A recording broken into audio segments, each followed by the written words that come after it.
and welcome to Hartbeat.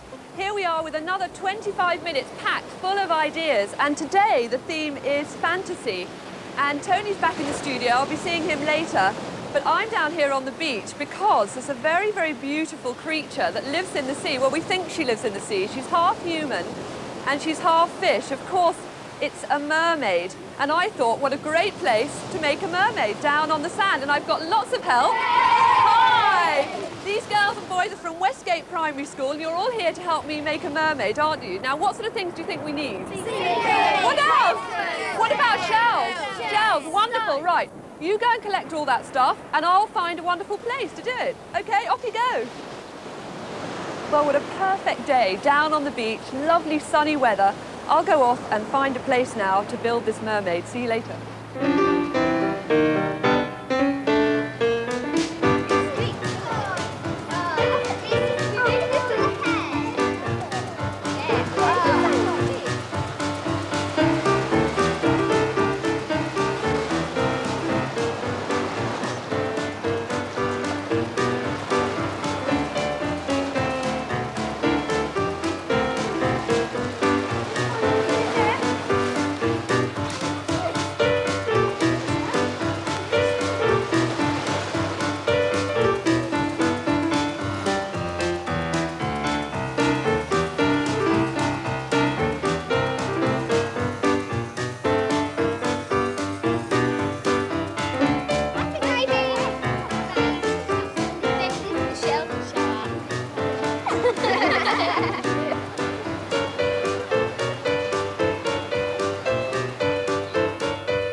There we are. I think she's just about finished, yes. I think she's just...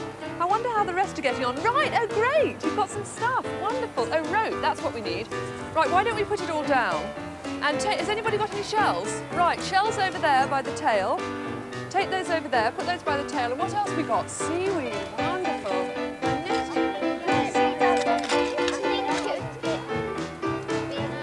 We'll take it right underneath the mermaid over there. And more seaweed? Yeah, that's good. It looks like plants, right? We could maybe... What about some of that wood? You think? Now, look, if you put the rope up here... As her hair. Look, it'll look wonderful. Yeah, now that's enough down to there. Let's do it up here. More hair. She likes her long hair. Right, there we go, the finishing touch. And I think everything looks finished now. What do you think? Do you think she's ready? Yeah, great. Why don't we go and look at her up on the cliff up there? Come on, this way. Follow me. Up here. Right, let's have a look. Oh, wow, look, can you see? Look at her. I like the tail. What do you think? Well done, it's great.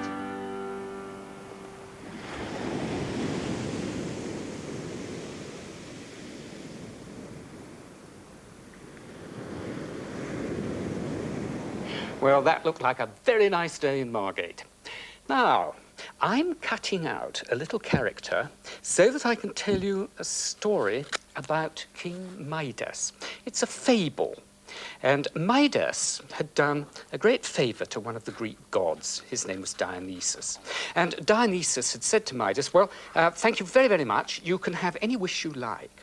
Well, I don't know if you remember, but Midas said, I would like to be able to have anything that I touch turn to gold.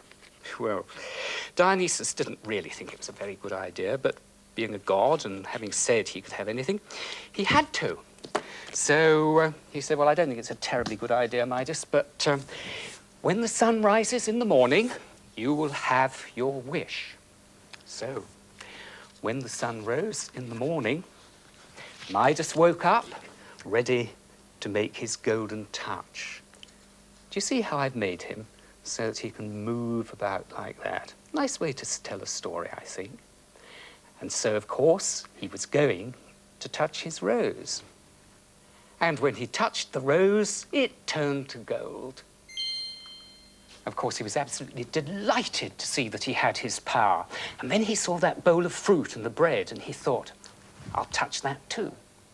And when he touched that, it turned to gold. It really was very exciting.